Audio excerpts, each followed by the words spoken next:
So here we go, folks.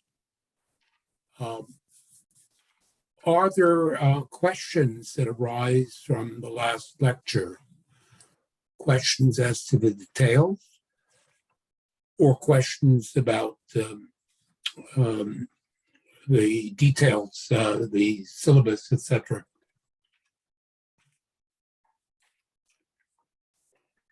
Okay.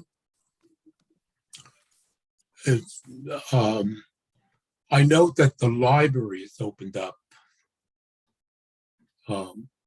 And you have access to the full library and the book collection, so far as I understand. And on campus, when we are on campus and there's formal lectures, the library is the center of really activity, both scholarly and social, especially for art students. And so, of course, that's a good thing. But of course, I feel that people should be cautious. I think Omicron is still with us, and sort of congregating is, well, one wants to do it. I miss it terribly, but I think you really have to be careful. So last time, toward the end of the class, I was doing I started to do the review questions. And I left off in the middle of question 3, which asked you to compare the Portuguese Empire to the Spanish Empire. And I only got through the Portuguese Empire. So today I want to look at Spain. It's a comparison. And the essential comparison is that Portugal was with its small population, was a maritime empire. Whereas the Spanish Empire was because Spain had a population 12 times the size of Portugal, it actually could occupy most of Latin America. So it was a land empire. That's the essential difference. But in terms of answering this question, I think one should note that there were 12 million people in this united Spain. Of course, most of them were peasants, but there was also very strong nobility and church. And one should begin maybe with a discussion of the formation of the Spanish state, which after all became the ruler of the Spanish Empire, especially in Latin America. And so that would entail sort of reference to the reign of Ferdinand and Isabella, the political control over the Catholic Church, that including the new Inquisition, but also all of the high ecclesiastical offices and the wealth of the church was put at the disposition of the Spanish crown by the papacy. And then, of course, I noted the formation of the Spanish army, precisely in the siege of Granada against the Muslims and the expulsion of the Jews at the same time, but the creation of the Spanish army, the infantry, the artillery, all of that needs to be noted. And then, of course, the fact that the towns were subjected to which were weak to begin with, were subjected to the crown officials, and taxes imposed on them, giving the crown revenue. And then, of course, Madrid became the capital. The royal administration was situated in a palace, the Escorial, just outside of Madrid. And there were bureaucrats, there were law courts. You have a full-scale state administration, which emerges, and of course, which also concerns itself with ruling the empire. So there's all that. And then one should perhaps mention the fact that the merchant class in Spain, although it was there, of course, about half of them were expelled when the Jews were expelled in 1492. And the crown and the nobility were hostile to the middle class. And as a matter of fact, foreigners, the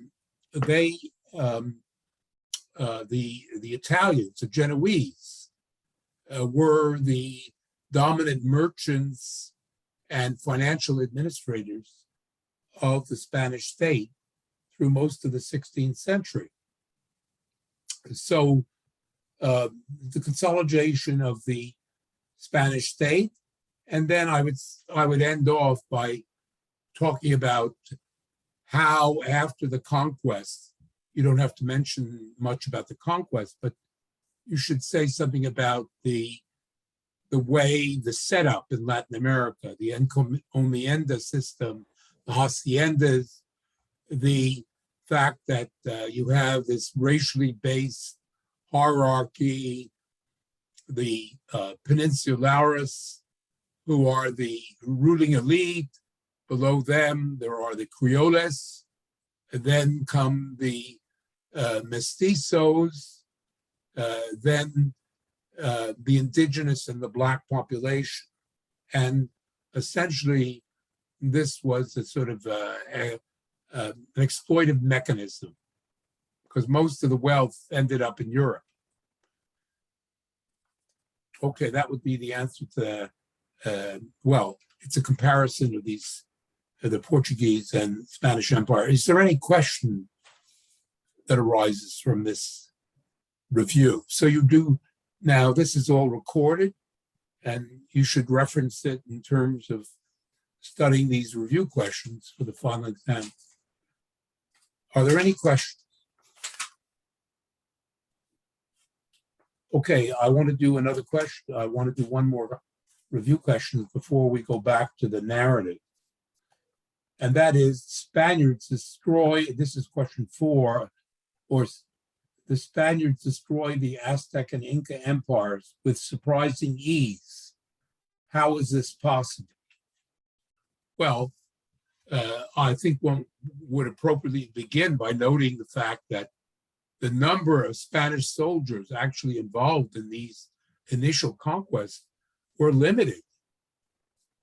600 in the case of Cortez, 200 in the case of Pizarro. However, the thing was that, of course, you have the Spanish state and constant reinforcement of these conquistadors and other Spanish immigrants into Latin America as the conquest proceeded. And so you might mention something about the consolidation of the Spanish. You cannot answer in huge detail, but mention something about the consolidation of the Spanish state, as I outlined it in the previous question. And then discuss the development of the ocean-going sailing vessels. There was this little section of a lecture in which I talked about these ocean-going vessels. Then you mentioned the weapons of the Spaniards, the cannon, the rifles, the pistols, the swords, the steel knives, and the sort of organization and training of these Spanish soldiers. The Spaniards, after all, had this Iron Age technology.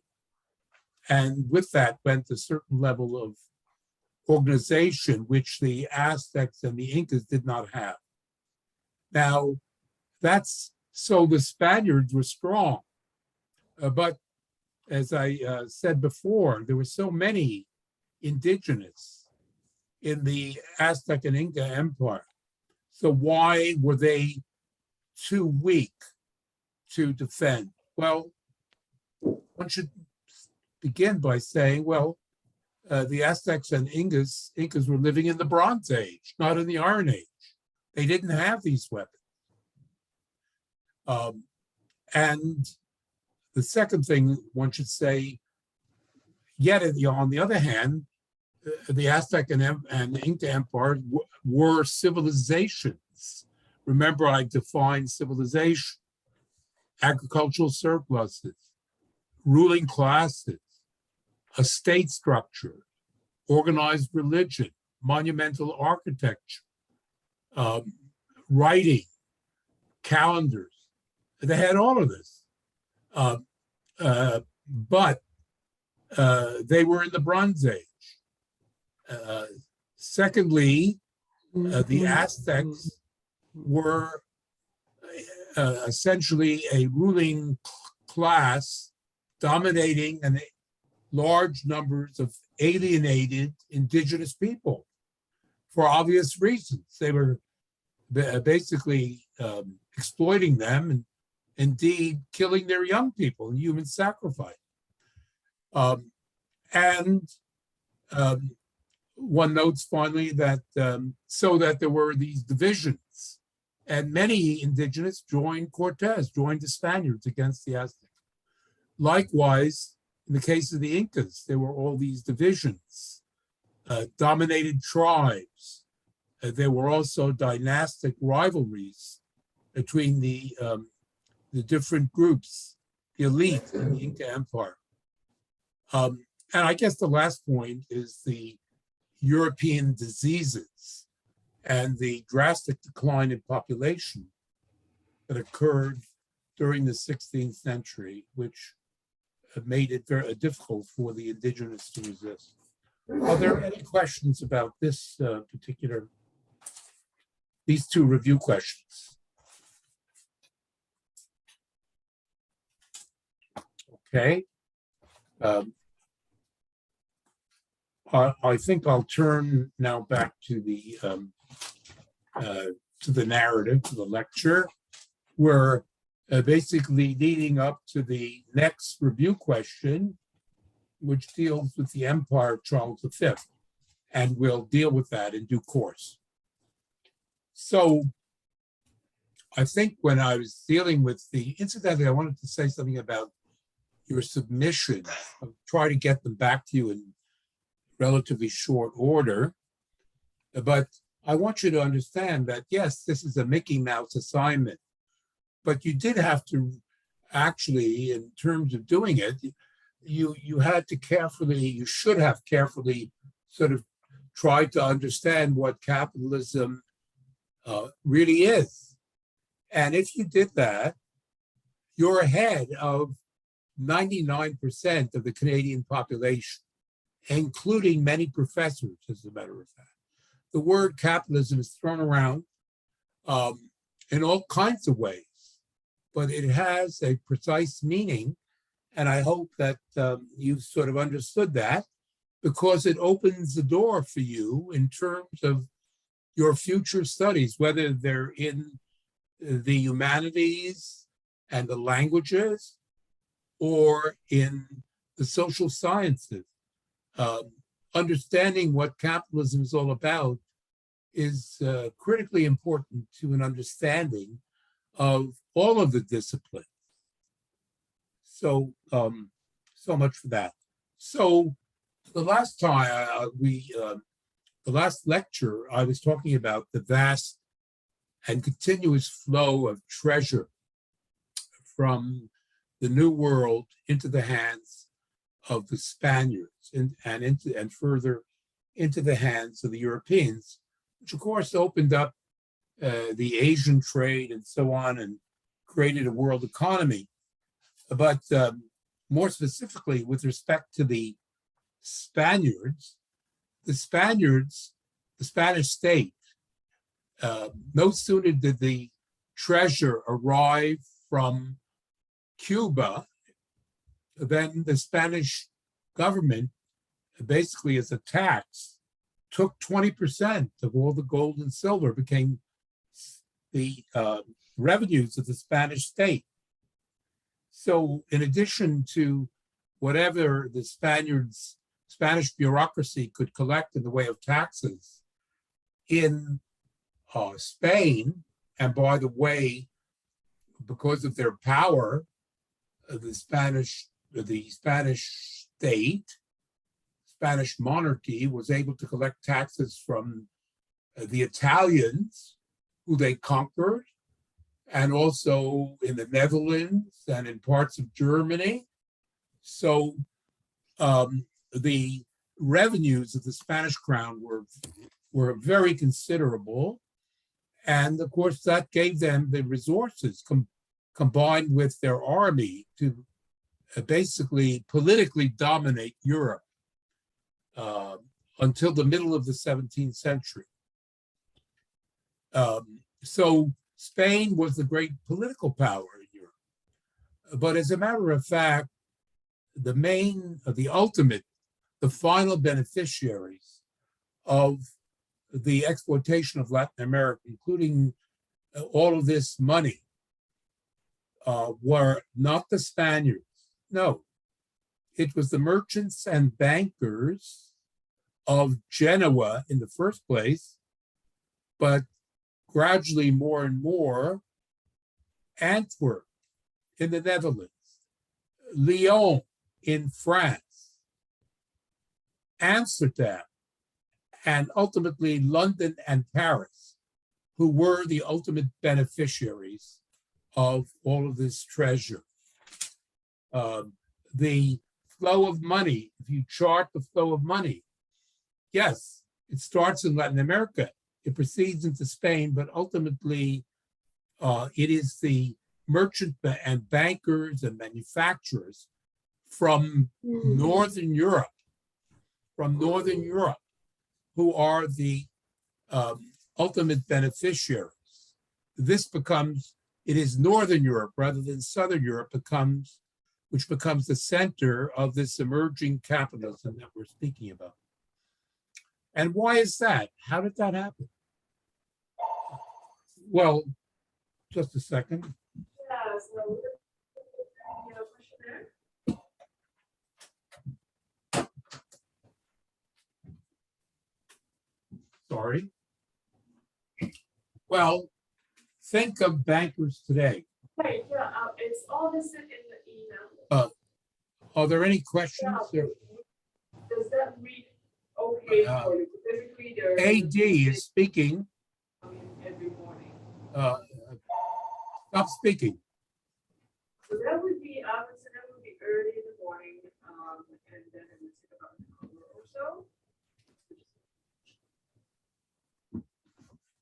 I did not give an exact time. I would say sometime between 9 to 12.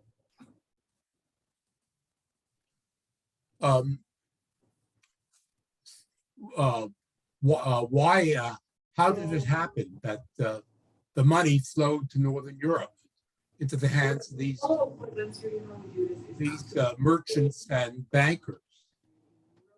Well, as I said, think of banking today. When you make a money transfer, when you exchange money in a bank, when you cash a check, when you send money from one place to another, the banks take a rake off for all of this. And that's exact. This AD is speaking. I don't know how to cut her off. But she's intruding into the class. Right. So, so you would click on the link, and then there would be a questionnaire available for you. Okay, I think I muted her. So that's exactly what happened.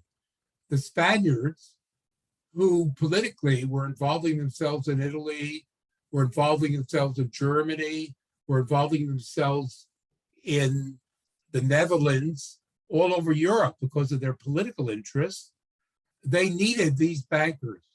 Furthermore, the Spaniards were, because of their political and military power, were constantly at war in Europe. And they needed to finance these wars. Yes, the wars were very expensive. So based on the credit that the bullion gave them, they took loans to these bankers who drew interest on these loans. There is a very famous German author. Really, I consider him the Shakespeare of the 20th century. Bertolt Brecht is his name, and he's a very funny guy. And he said at one point, how can you compare robbing a bank to actually owning a bank? Consider that. How can you compare robbing a bank to owning a bank? Owning a bank is a lot better than robbing a bank, is what I'm saying. You're in a much more advantageous position. And so that's precisely what happened. These bankers who were control of the money system of Europe. And there was a money system, there was a credit system, because there was this trade, developing trade, when we talked about the development of this economy. And so the bankers took advantage of this. Furthermore, as time wore on, the Spanish middle class, Spanish merchants, Spanish manufacturers, they completely collapsed because the Spanish state would not support them.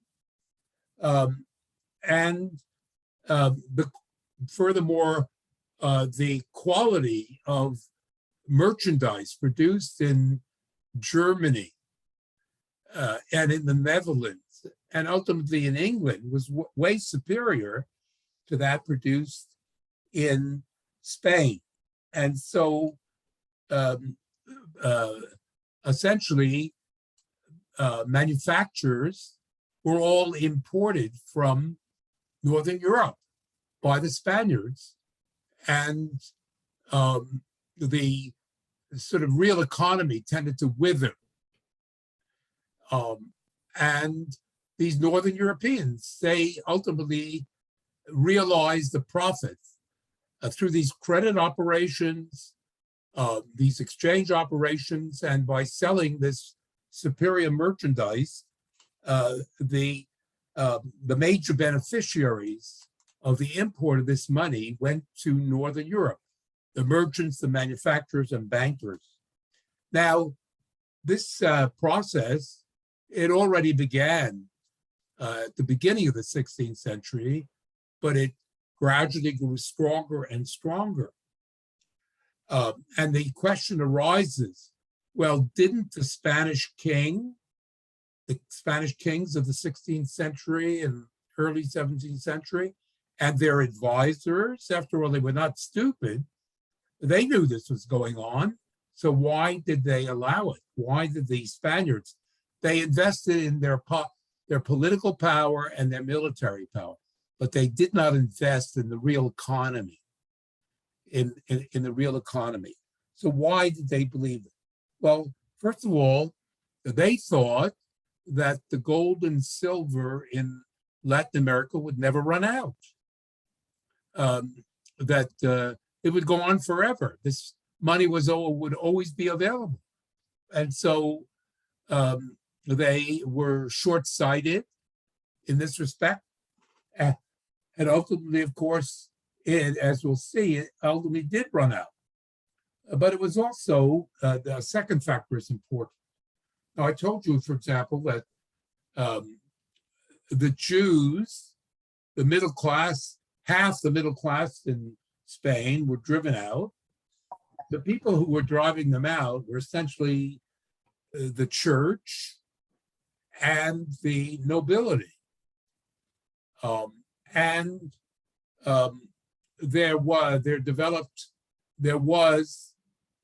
There had always been a natural animosity between a rising middle class and the nobility, and even the church, who didn't like the marketplace, exchange, loan sharking. They didn't like any of these things.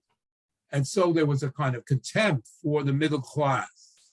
So the nobility, the crown, was interested in political power and making war.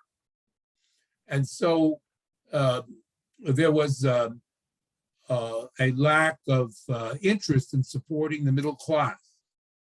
So, and the last question, or the last aspect of this was, now the Spaniards in the court, based on their political and military power, essentially took control of Italy, which at the beginning of the 16th century was economically the strongest area of Europe, but the second strongest area was the Low Countries, and also Germany was very important through most of the 16th century. That's where capitalism was developing. Well, the Spanish crown took the view that rather than placate their own merchants who were suspicious, the best thing to do was to sort of cultivate relations with Germany, the Low Countries, and Italy. And that included the bankers and the merchants of these areas. Like they opened up Spain and the Spanish Empire to the trade of these Italian, merchants from the Low Countries and the merchants from Germany, because this kind of created a kind of open economy, if you like, a free trade zone. And it drew the Italians, the Netherlanders, and the Germans into the net of Spanish political and military power. And this more or less explains what was going on. But the end result of this whole process that I've outlined for you is that the underlying economic power, as time wore on, moved from Spain to Northern Europe, as you'll see. Ultimately, by the end of the 16th century, it is England, it is the Low Countries, it is France, which are, because they have stronger economies, capitalism is stronger, they are ultimately going to eclipse the power of Spain. Are there any questions about what I've said so far?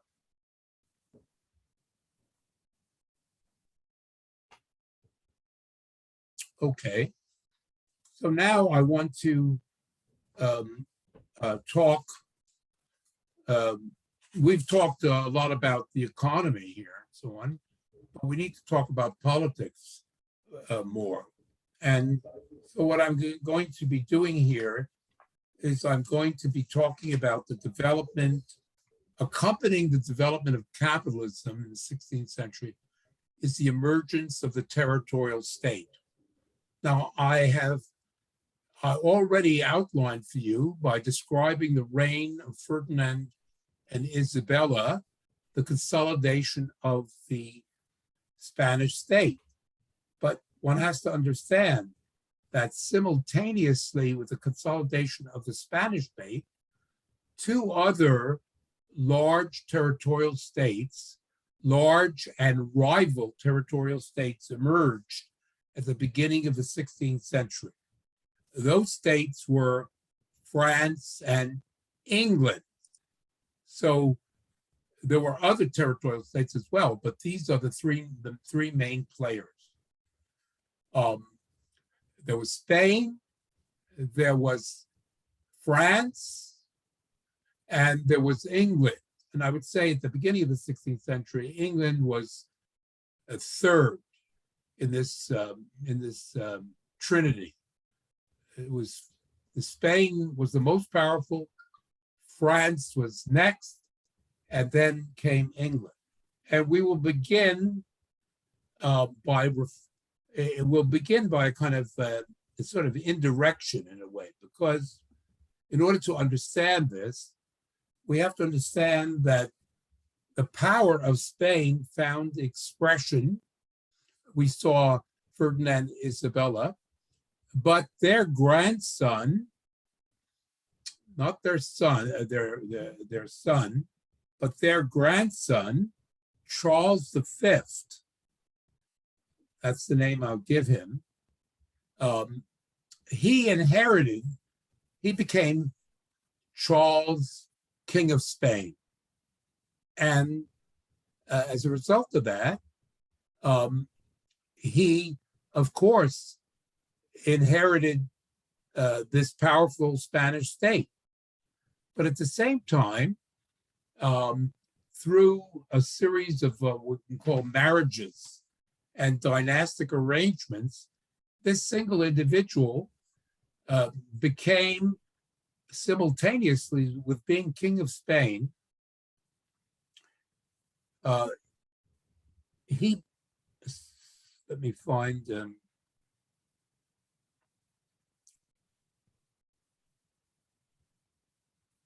second.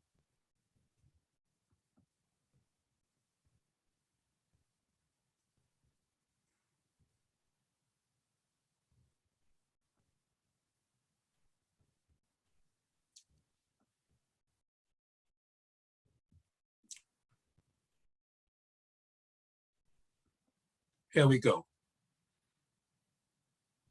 So you see, this is Western Europe. Just briefly, at the top, of course, England. There's France, and there's Spain down below. You can see Madrid right there. Portugal is off to the left. Here we see a divided Italy and a divided Germany. Well, what we see outlined in this brown is the European part of the empire of Charles V. I'm speaking about. So he's got Spain, but he also inherits the Netherlands, which is Italy is the richest, but the Netherlands, Belgium, and Holland, with their huge number of towns and merchants and manufacturing, he inherits the Netherlands as well. And he conquers Italy for all practical purposes, with the exception the popes become puppets of the Spanish crown in the 16th century. And he gets himself elected Holy Roman Emperor. And he has, in the Holy Roman Empire, which is a kind of divided state like Italy, Charles has a power center. Vienna and Austria is completely within the control of the same Charles V. So this is the European thing. But at the same time, he has control of Latin America. So you can see that this guy was super powerful, super powerful. So that was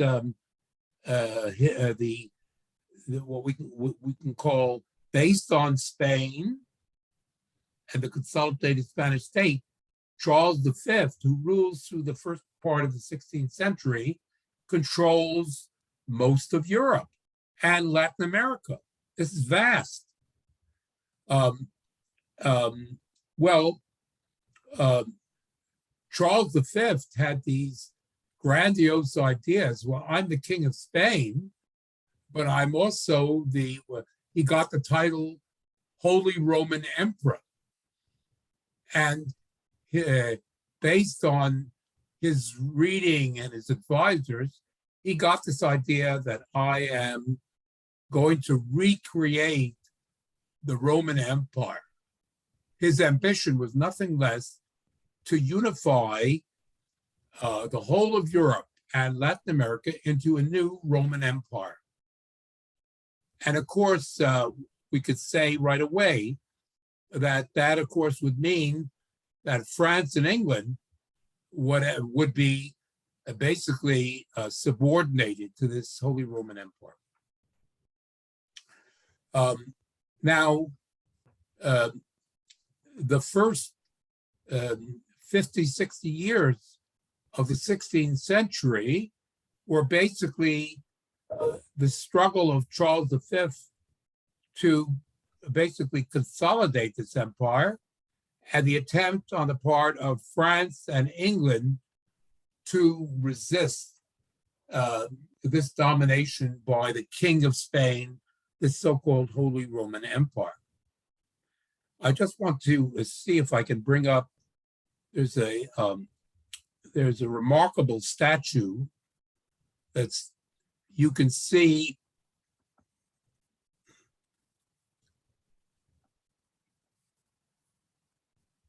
Professor, we can't Yes. see you sharing your screen. Oh, really? Okay, just a second.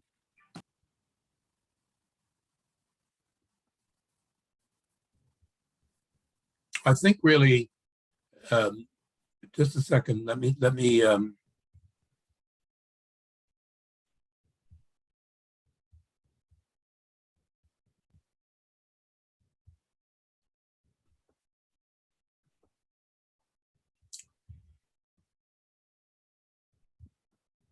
Can you see it now? Yeah, you're good. Okay. So I'll repeat this. So you see you're in brown, and I guess in yellow, you could see the empire of Charles V, and you could see the rival states of France and England. And I said that the politics of this whole period is about these rivalries. A whole series of wars go on as Charles attempts to create his Holy Roman Empire. Now, I'm trying to sort of bring up this.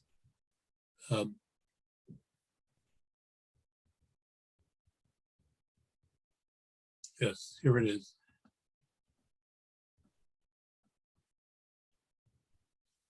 This is a statue of Charles V. You see him as a Roman emperor. He's dressed in the armor of the Roman Empire. It was done by an Italian sculptor who worked for Charles V. And today you see it. In the Prado, which is the main museum in Spain, in Madrid. The reason I wanted to show you this sort of mentality of Charles as the new Roman Empire, but look at this a little bit more closely. You see he is dressed, but from him there is this chain, and you see below him this dark figure who can be taken either as an indigenous or a Black person, chained as a slave.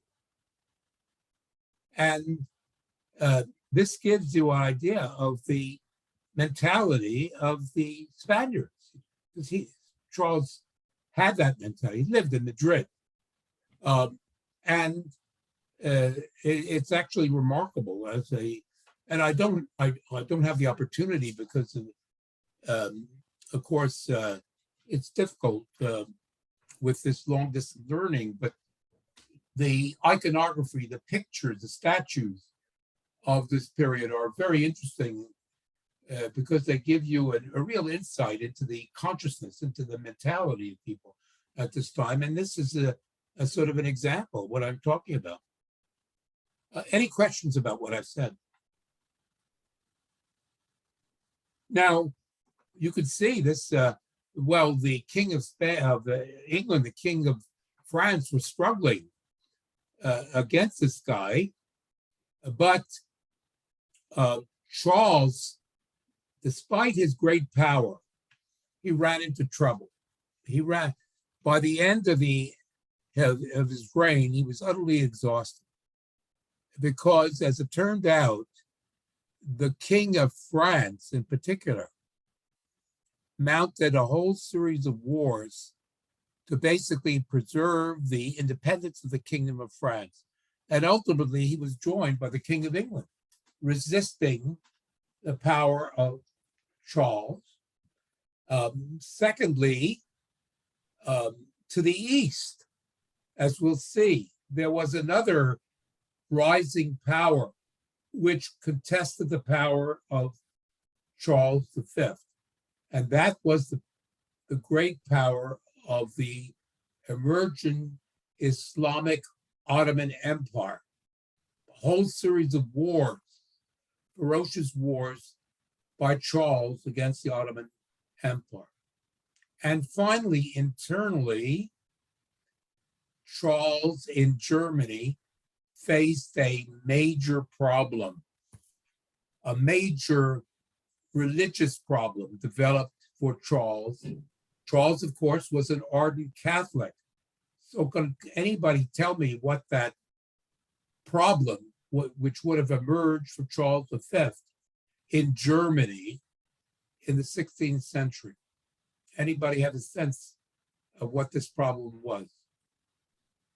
It was Martin Luther and the Protestant Revolution.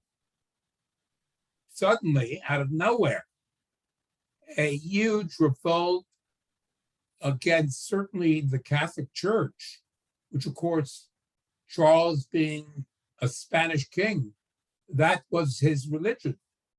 But also it turned into a political challenge to the power of to the power of this emperor.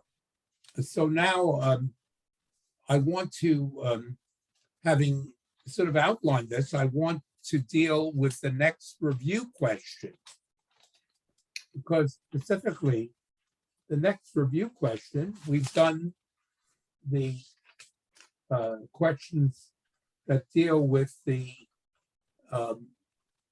comparison of the Portuguese and Spanish Empire. We've dealt with this, how the Spaniards destroyed the Aztec and Inca empires. The next question, question 5, Charles V attempted to use the Spanish Empire to recreate the Roman Empire. Why did he fail? So the answer to this is basically lies in the lecture that I have been giving. And the way to answer this question is basically to review what I said about the extent of Charles V's empire, to underline the importance of Spain, which was central to this empire, especially the Spanish army and the money, the gold and silver that Charles was able to draw from Latin America. You should note that Charles actually did have this idea of basically creating this new Roman Empire, which of course would be loyal to the Roman Catholic religion, but that he was defeated by the French, by the effort against the French, the effort against the Ottoman Empire, and the effort against the Protestants proved too much for him, and he failed to consolidate his ambition to create a new Roman Empire. That's the answer to question 5. Are there any questions about what I've said?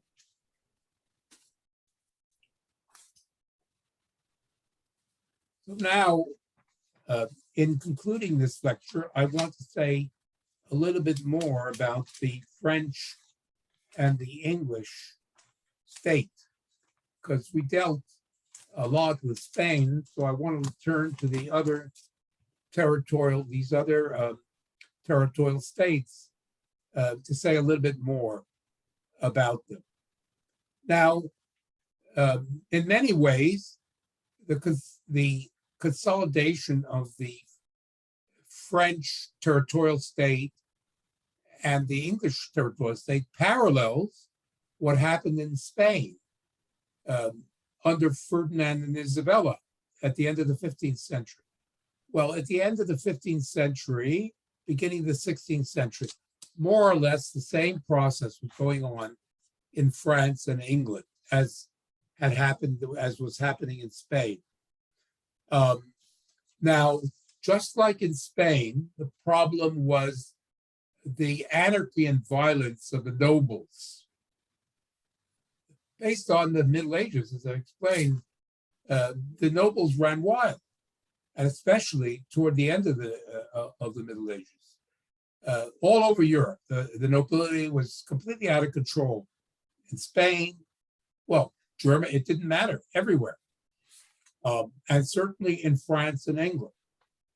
And so, but the basic or the foundation of these two other states, France and England, was based on an alliance that emerged between the kings of England and the kings of France and the middle class of the towns, the people with money, the merchants, who basically, because of the violence of the aristocracy of this landed upper class, warrior class, could not conduct business.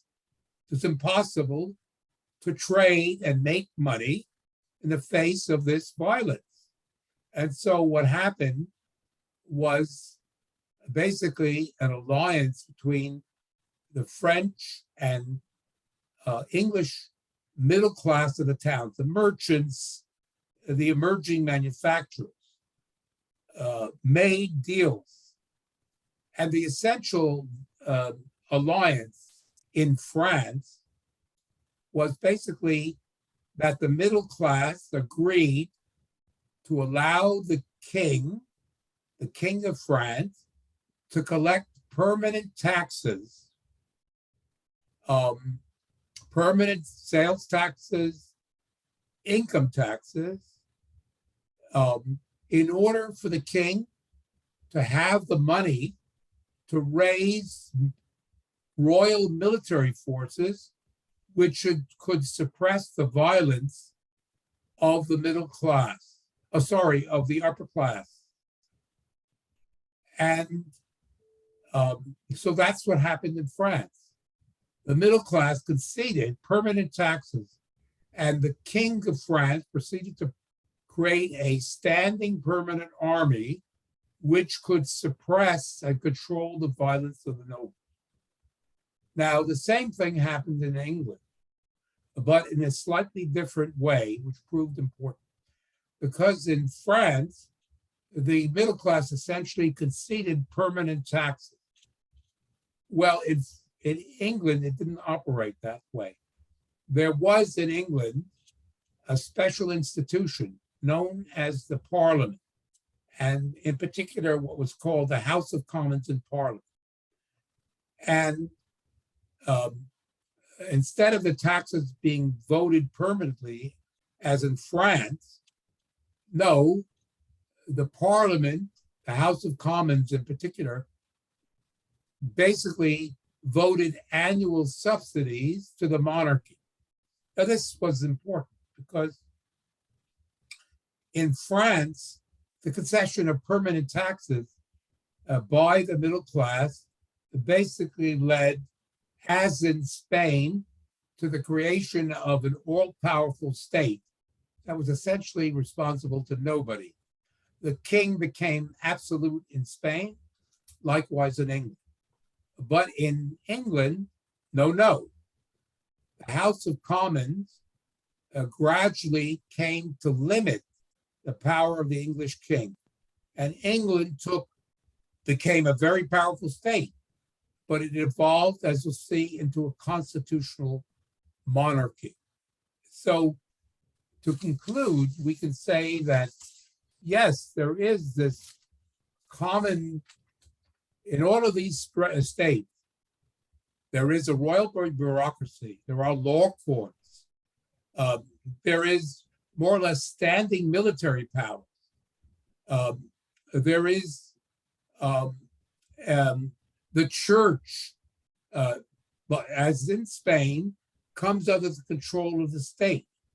In France and in England, you have basically a powerful setup with a royal court, a bureaucracy, a church under the control of the crown, and a standing military.